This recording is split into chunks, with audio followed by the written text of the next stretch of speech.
Right, we're on. We are back. It's the Final Flight podcast again. We're back for another jump season. Ready to get stuck into it. The boys are back, and we're joined once again by Josh Guerriero from Greenall and Guerriero Racing. Good evening, mate. How are you? Welcome back to the show. Thanks very much. All good, thanks. Good man. So, Joe is here straight off the bat. First episode. You're back, Joe. How are you? Oh, mate, I cannot wait. I was just saying to you before, I'm a big flat fan, but I think for me it has dragged this year, and I can't wait for I know it sounds a bit grim, but for the rain to come and the big winter jackets and the jumps to start, I'm looking forward to it. I can't wait.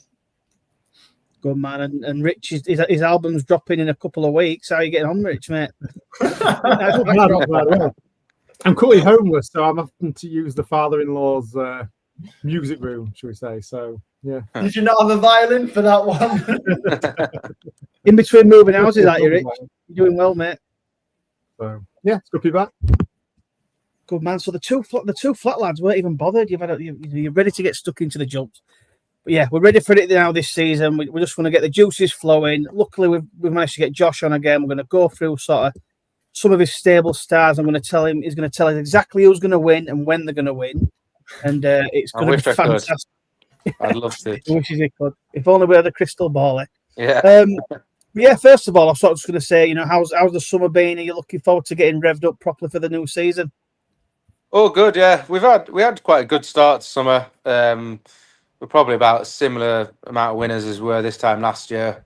It was all very good, and then we had a bit of a blip sort of in August time, and we've just got going again now. Really, had 3 winners a couple of weeks ago, and then it's just been quiet the last 10 days. It's not a lot of racing in September. It's always pretty quiet. So, just got all the winter horses are back in. We're starting to do plenty of work, so that's quite exciting seeing all them. Just can't wait for a bit of rain, as Joe says, and soon be here again, won't it?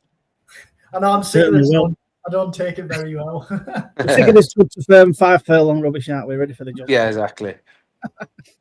Oh, I love it. Well, the only place I'm going to start really is a horse that's been on everyone's sort of lips as we go into October time. But obviously, Jaguar last season was a massive improver for you, and he ended up winning at the festival off a mark of 1-3 now rated 148. I suppose the question we're all sort of thinking is, as he come back into the stable, all right, is he looking well? And what are the thoughts on the sort of early season towards the late season?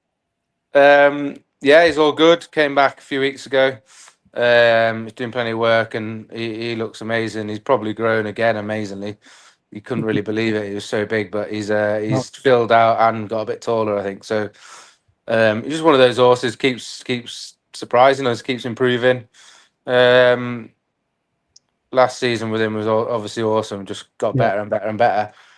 And we couldn't really believe that he could win at Cheltenham. We kept winning and going up and up and up in the weights, and then going to Cheltenham off 1-4. What was it, 139 or 140 somewhere around there? Yeah. For him to go there and do what he did was pretty impressive, and a competitive handicap. Still didn't jump the best, but still pulled it out of the bag. Yeah, I mean, a lot of people are talking about potentially a Paddy Power Gold Cup towards this early season. Is that something that's on your mind? I know the old Roan's been also sort of mentioned online and stuff. Are those the sort of routes you're thinking of taking? Yeah, I think so. Obviously, we haven't really decided anything with JP or his team yet, but I think the Paddy Power seems a sensible option. He loves the track. It's worth a lot of money. Problem with the old road is it's quite early on in the season. The ground can just be a little bit quicker at Aintree around then, but and it's not worth anywhere near as much as Paddy Power. So something to discuss and just see. But I think Paddy Power would be a good start for him, and then you've got the equivalent a month later, the December meeting. If you were to win the Paddy Power or go close, and then all of a sudden you're probably looking at the likes of the Ryanair. Well, that was going to be my next question. So, even if you don't win in like a Paddy Power, obviously early season, would something like a Ryanair, is that kind of like the end goal, do you think? Yeah, I think so. Well, I think so. He's got to improve plenty to get there. Yeah. But it could be easily, yeah. I wouldn't be surprised if we end up going up in trip, to be honest, before then, if we feel we need to. But yeah, so it's obviously an option if he does keep improving as he is. Fantastic. Well, that'd be some sighting in the Ryanair, wouldn't it? That'd I mean, another decent day outfit, wouldn't it? I'd be well over that. Unbelievable. Love it, right? Well, from one JP to another, obviously, I'm going to go to the big man, Mr. Rocco. You know, again, how's he come back into the obviously fourth in the Grand National? What a brilliant run that way! I bet you were sort of getting a little bit jittery, surely, when you're thinking, is he coming? Is he coming? But you know, what were your thoughts sort of straight after that? Yeah, it was an unbelievable day. Just to be involved in it was epic. Like the whole thing was awesome. Even just the lead up to it, the amount of like attention. I couldn't believe how much like press came and rang or did all that sort of thing. And even just like in the local village, you'd be in the co-op and you'd hear two of the blokes talking about it around the corner. And in the pub, it's just it was real. Like the village got behind him, which was awesome. But the day itself was just a bit of a blur. Really, it was really really good, but it sort of flashed by. The race was pretty intense, like you say. He was a long way back the whole way, and he just looked a bit flat out and a bit inexperienced. Probably caught him out. His jumping wasn't as good as it can be. Just that quicker ground probably caught him out. Yep. And then, between 3 out and 2 out, he was absolutely flying around the outside. And I was thinking, oh my god, this is it. He's going to win. And then just down. I can't remember if it was the last or 2 out. He just slowed up a little bit going into it. Just lost a bit of momentum. I think it was 2 out. 2 out. Yeah. That was when. Who was the winner? Black and orange. Nick Rocket. Yeah. Nick Rocket. That's when Nick Rocket made his move. Because to be fair, Rocco was on his tail. And he was. Move, and it was like. For some reason, he just like lost a bit of momentum going into 2 out. And I thought, oh, that's it. His run sort of petered out. Maybe he hasn't got the trip or whatever. And then all of a sudden, up the running, you just see him flying for fourth again. And I think it's hard for a horse with not much experience, never run over that trip. They probably get to a bit of a pain sort of barrier and just think, oh, and then the experience and the toughness and the race experience, just if he had that under his belt, he might have just pushed through that a bit more because he came again at the end. So like sometimes it probably just catches them out a little bit when they've not been through that before. Yeah, and I mean, I think obviously, I'm assuming the plan is to go in again. You're looking to keep him on the similar mark. I know there's things. I mean, let's go there off £5 lower, but I don't think that's going to happen. Stick a claim. Yeah. The Langer Daniel the National. Yeah, exactly. We'll probably just do the same route as last year, to be honest. Go to Haydock for that graduation chase. Because he didn't win last year, he can run in all them same races, so we'll probably just do that.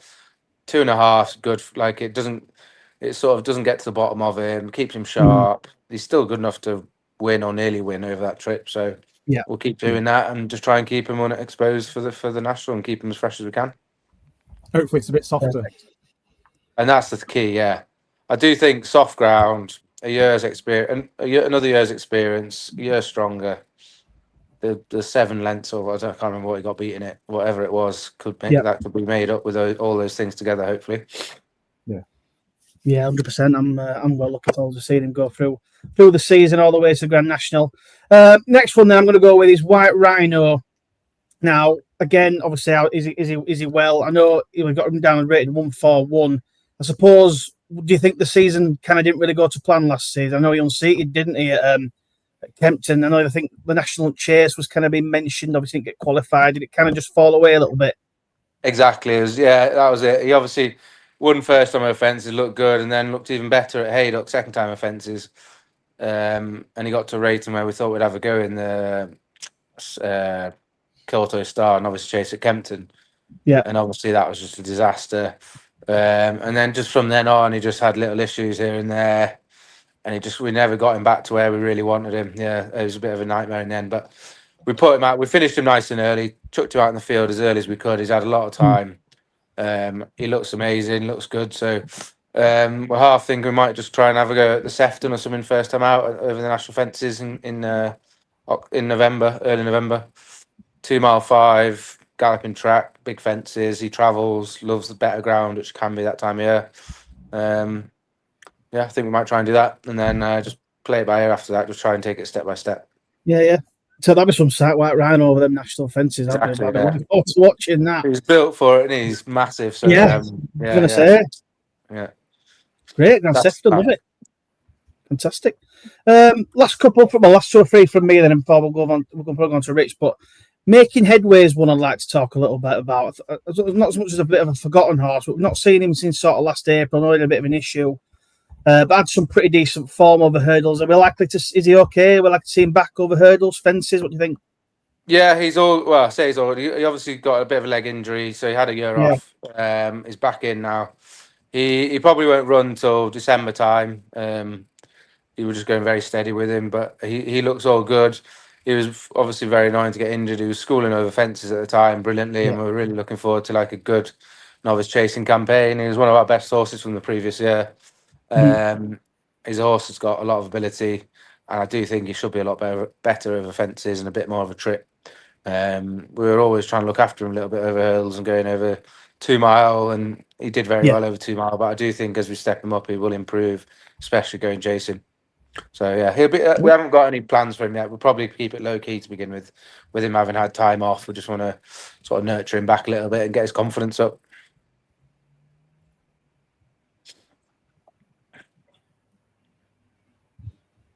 Fantastic. So my signal's just going a bit dodgy then, but yeah. I mean, he was one of the first ones we kind of saw when we came to visit that first time. So the fact that he's coming back, and we're looking forward to seeing him back on the course, 100%. Two more then for me. Gamesters Guy. Go on, Joe. Sorry, mate. Jump in. Sorry to butt in. I always remember the day when Making Headway and White Rhino both won at Carlisle. It was one of the first like not up north meetings I've ever been to. Jumps. What a day that was. Yeah, that was class on it. Yeah, I think Making that there was. Running off like 72 or something, White Rhino. Making Headway was I think one of them. Henry was about. I think he thought he'd won the race, and the horse behind. I think there was a fall. There was an unseated horse, and the horse latched on, and Henry thought he. Yeah, that's right. That was Making Headway. Yeah. Toby rode White Rhino that day, and he pissed up. Right, and Making Headway. Yeah, sorry for putting there, but that was. No, it's fine. No, like we say, it's one of the best days we had because I think we all backed the double, so it was a right day. Yeah. Fantastic. So Gamesters Guy was the other one. Obviously, rated under the 35 over hurdles. Will we see him still over hurdles, or are you thinking chasing with him this time round? Do you think he'll definitely go chasing? Yeah, we've been waiting to go chasing with him for 2 years. He's just an out and out chaser. He'll be exciting. Hopefully, going chasing. Obviously, rated 135 novice hurdler. You'd like to think he's going to improve plenty going over fences, and he did run once over 3 mile last year, which was a good run as well at Newbury. First run in the handicap, I think that was. So like he's entitled to improve a lot, and I mean you never know if he improves like we hope he will, going chasing and a trip, he could end up in the likes of the Brown Advisory at Cheltenham, hopefully. Brilliant. So we're thinking Brown Advisory novices chase. I'm loving that. 3 miles. I think it's all over 3 miles for him. Yeah, the more of a test it is. He wants a grueling test, proper soft ground, 3 mile plus. That type of race is grueling. It's just sometimes it's a bit off-putting nowadays when you see Willie Mullins will probably have a 150, 60 rated horse in there, or two.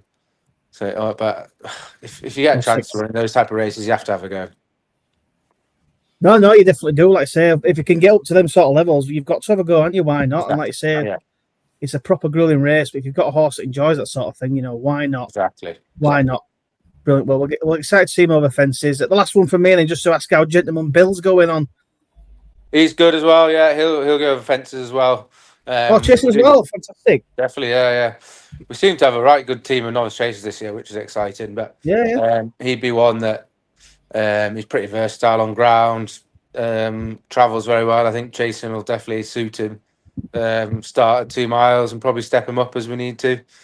But he'll start locally, I'd say. Won't go for anything too big. I think last year going for the race up at Kells, so probably just overfaced him a little bit, and we just were on the back foot after that. So we just need to get his confidence back, and then see. We might have some bigger targets maybe in the spring for him if he does get it back.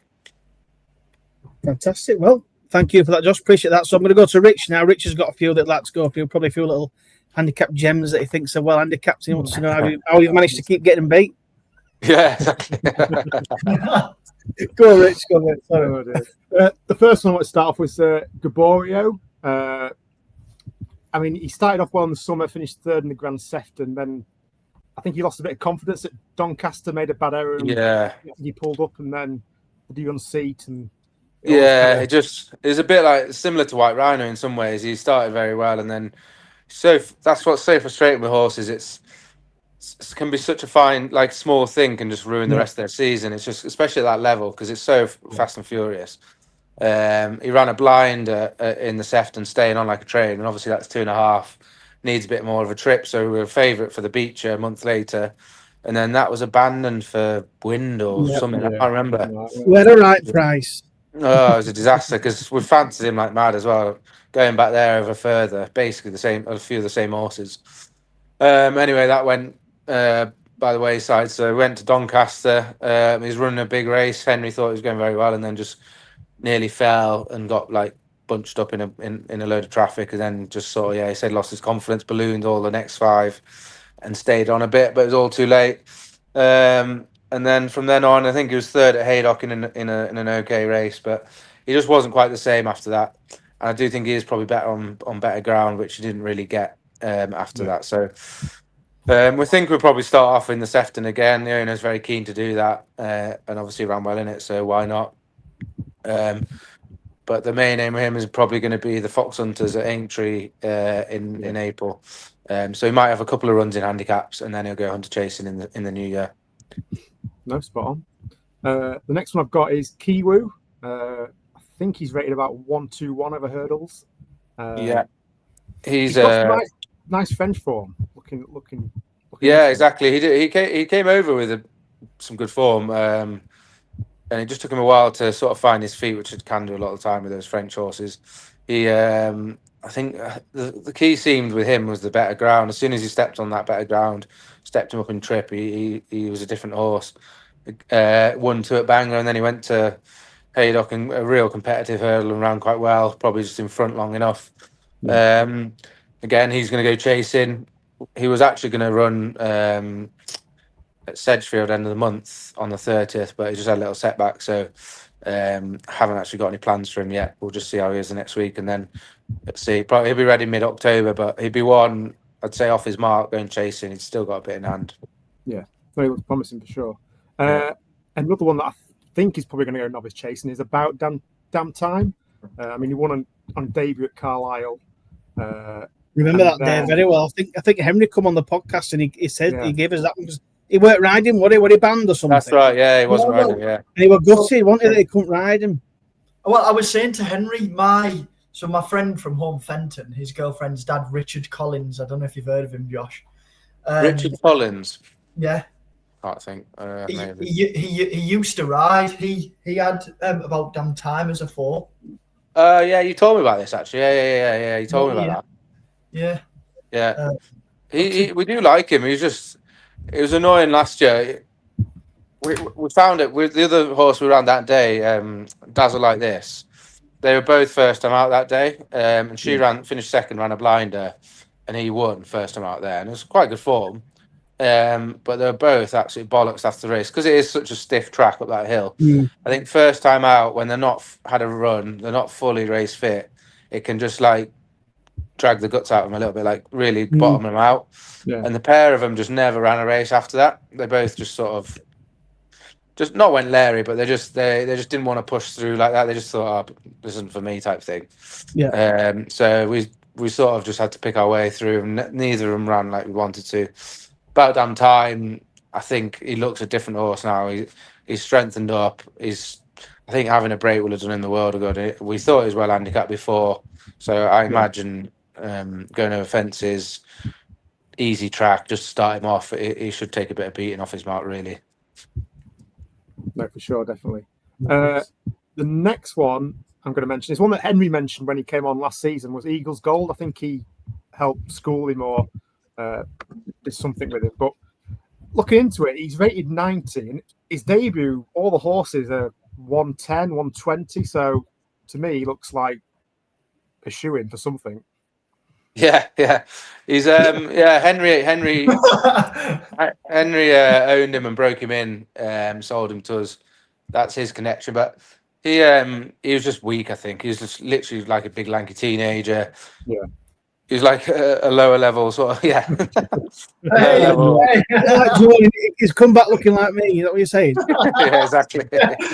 Left So he's You're not definitely supposed to- you're not strengthened up. supposed to agree. You're not supposed to agree. Go on. You said it. True. True. He should be a lot stronger. He was only he's quite a late starter with us, and he just looked skinny and weak. And he sort of kept running nice races without winning. So, I mean, hopefully, if he has strengthened up, he should be pretty well handicapped, shouldn't he? Like you say, he's off the right mark, and horses around him have done well. So, he was one that we always felt never reached his potential last year. So he's been working real well. He worked really well this morning, actually. Worked with Duke of Deception and went nearly better than him. So he's rated £30 higher. Yeah. He's actually going to go to Sedgefield on the 30th for a 0-100, 2.5 miles. So look out for him there. Yeah. There you go, Rich. Eileen. There you go. A personal favourite of mine, Mrs. Tabitha.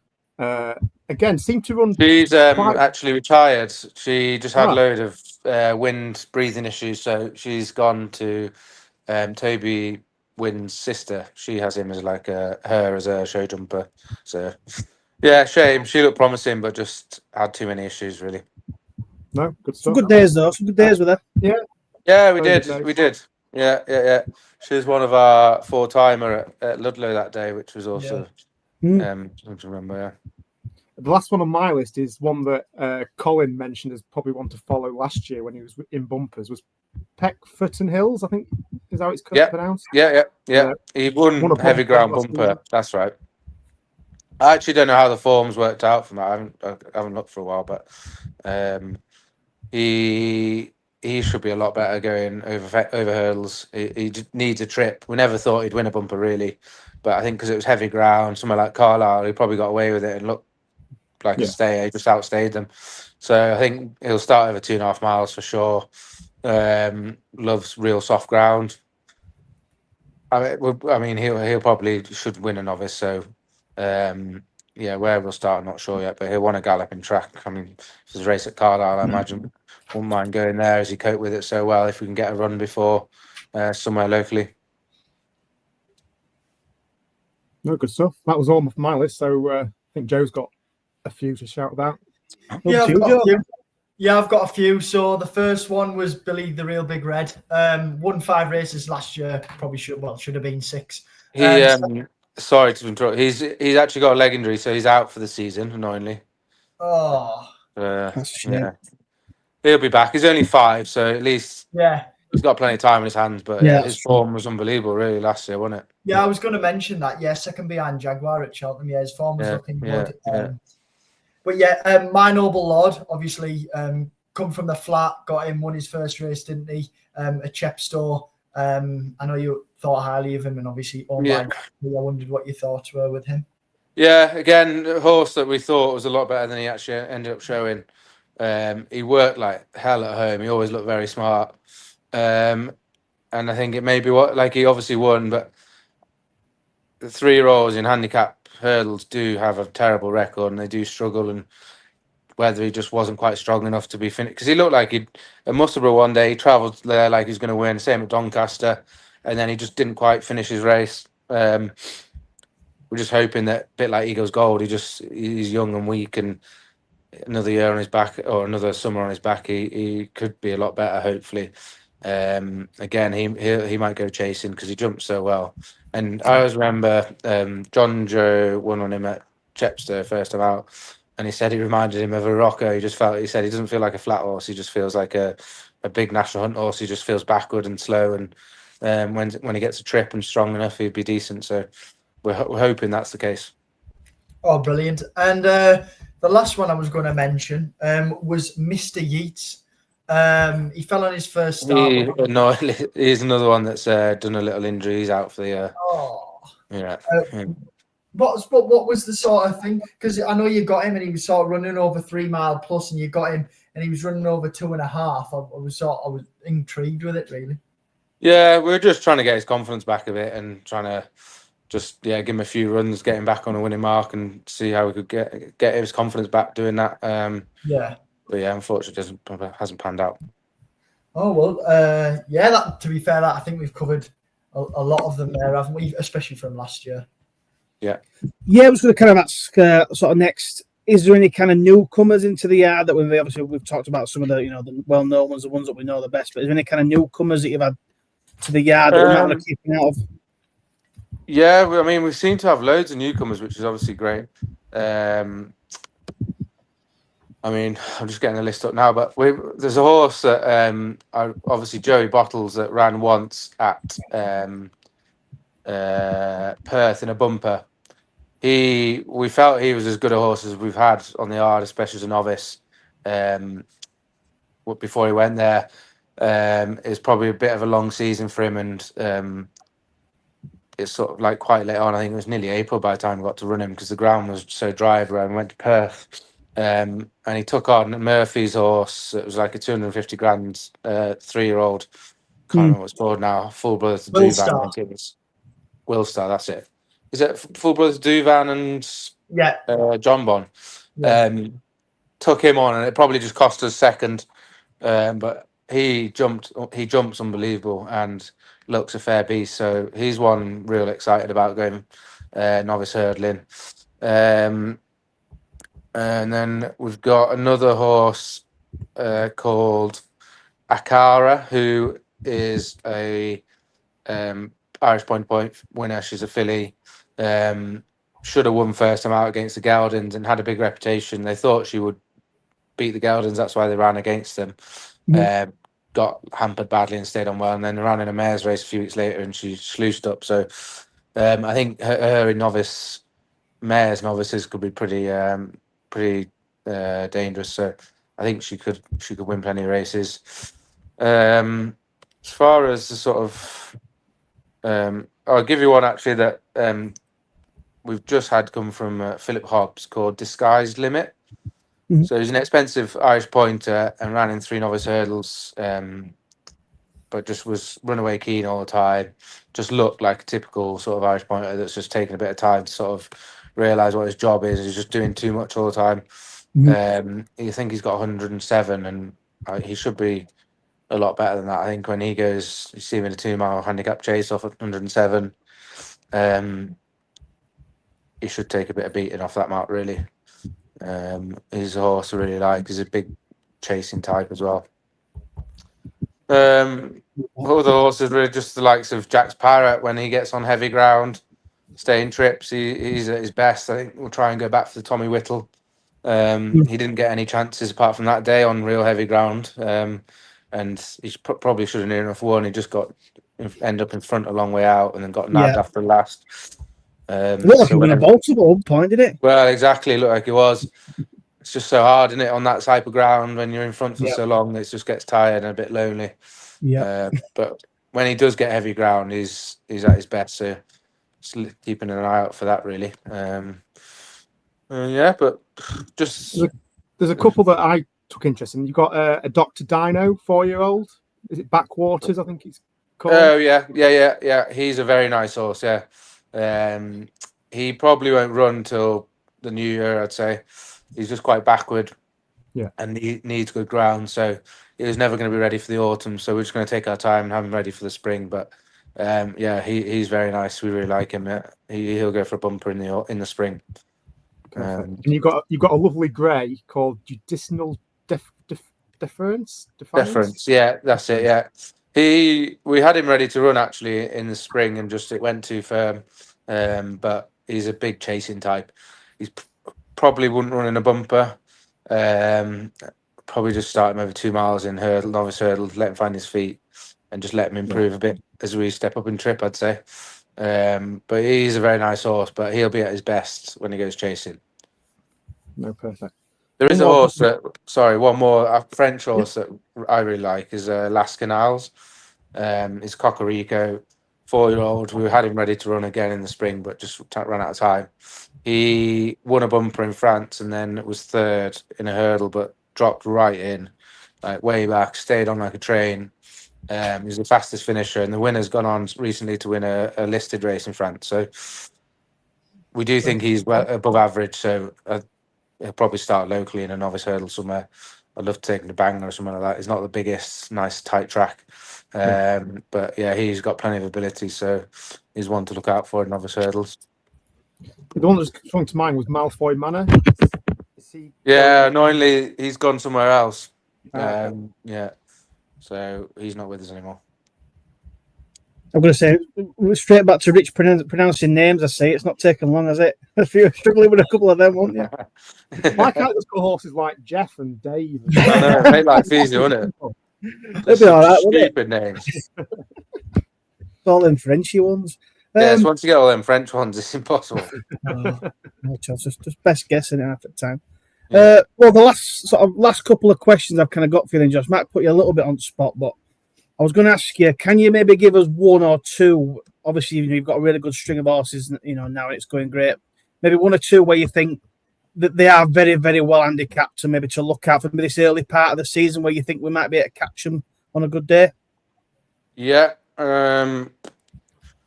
Where you think you look, if you wake up one morning, you think this has got a stone in hand. Well, this. Yeah, well, tell you one that has, but El Baracho. So we ran him yesterday. I thought he couldn't get beat. He's back to market. He should be winning on stood on his head. He's gone a bit cute and not been trying quite as hard. He's a bit older now, but he's going to get a pair of blinkers on now. And I think you see horses get blinkers on, it just sparks them up. If it does, he's got a hell of a lot in hand. He's going to go to Sedgefield. I'm going to bounce him out with blinkers on early October. He shouldn't be getting beat, really, if he can get in front with those blinkers on. Yesterday, it just never really went for him that well. And then another one is probably Cusco. Again, he's looked very, very weak last year and showed bits of promise. He's nicely bred French horse, and he just should have done better than he has. But I do feel he was a bit weak. He still managed to win one, but he worked this morning and looked like he had a bit in hand. So, yeah, he's probably the one. Love that one. Actually, my last question, I'm glad you mentioned blinkers then, because I was going to go down the route of, have you got anything for us where you think if we chuck a bit of headgear on this horse, that's the day to go for him or her?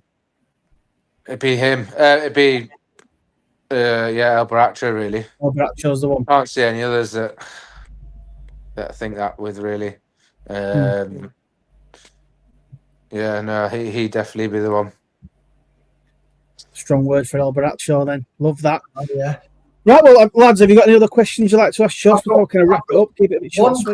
Yeah, I've got one question, and I know some people on Twitter might get outraged about this question. But Josh, I think, well, I was going to plan on it anyway. I think the lads will probably go, oh, yeah. But just to go, obviously, I don't know if we'll get you later on in the season or whatever, but do you have one horse for the festival? I know it's a long way away that you're thinking, I like him. Would it be what's it called? Jaguar for the Ryanair? It could be anything, any prediction. Have you got any in mind where you think, he was good last year, I'd like to see him? So hard, I don't know. I mean, Jaguar's our best horse by far at the minute. He looks like he's still improving. He looks a bigger and stronger horse this time. So, White Rhino for like a Kim Muir or something like that. Maybe that's a bit of a this is the thing. Yeah, if White Rhino, we fancied it. I mean, he's the type of horse that we'd love to go to Cheltenham with because he loves it there. We know that. If we can get him for one of them handicaps, then 100%, and we can sort of weave our way through the season and keep him sweet for then. Something like a Kim Muir. Get our old mate, Will Biddick on. He's one of our best mates. You'd have to fancy him in something like that. But yeah, it's Jaguar. The only one at this stage that I could tell you should be there is Jaguar, or most probably will be there is Jaguar. So it's hard. Gamesters Guy is another one that really fancies. What about for the plate? Eh? Would it go for like a plate, something like that? The same one, Jaguar one. I think it'd need further. Who? Gamesters Guy? Yeah. Yeah, no, I think he'd need further. He could end up in one of them, something like the National Chase if he improves, or if he improves in more than that, he could be in the Brown Advisory. So yeah, he'd probably be second to Jaguar as one that I think should get there. Yeah. Oh, brilliant! I mean, just laughing. One that did put over memories was I went to watch Jaguar at Wetherby, Yeah. How he got up that day, I will still never, ever, ever know. Watching the race, I thought, oh, come on, try. Yeah. And That was off 119 as well, wasn't it? No, Luckily, he was off that, or he wouldn't have won. I know. No, I think I actually tipped the horse you beat. That there was it, that half shot, wasn't it? That's right. Yeah. That run today, that's the one that smashed up the third fence. But yeah, no, I know it's pretty, like, it is very early. Do you know what I mean? But Yeah. We'll do another one in Over January. that show with blinkers. Here we go. Yeah, exactly. Tens night before into 6 to 4. Get stuck in. Oh, brilliant! You got anything, Rich? Or you happy? No, I'm quite happy. Yeah, I might go and work out a couple of songs in a minute. And well, like we say, I want to go on, Joe. Just say thanks for Josh again. You know, he obviously kickstarted. Well, we built up a good connection now. We like to kickstart with you boys every year, and you seem to give us a fair bit of good information and, you know, tell us what you think, and it is greatly appreciated. And I know, well, we're going to make a push this year. So, like I say, greatly appreciated, and hopefully we can sort of maybe a couple, or I know I'm not far away, but a few trips down to the yard maybe just to see them all. And yeah, welcome anytime, lads. Yeah, pop down, just text me. Brilliant. Well, Josh, we're going to wrap it up there. Again, we appreciate your time and you know, and you're giving us all the information. It really does help us, and we really do appreciate it. So thank you very much. No worries. And hopefully maybe get you on towards later end of the season. Yeah, no bother. Right, that is us then tonight, everybody. So hope you all enjoyed that. Like I say, like and subscribe to the channel. We've got plenty more guests lined up for the rest of the season. It should be a belter. So thank you, everyone. And good night. Cheers, everybody. Bye-bye. Cheers, everyone. Cheers, Josh. Yeah.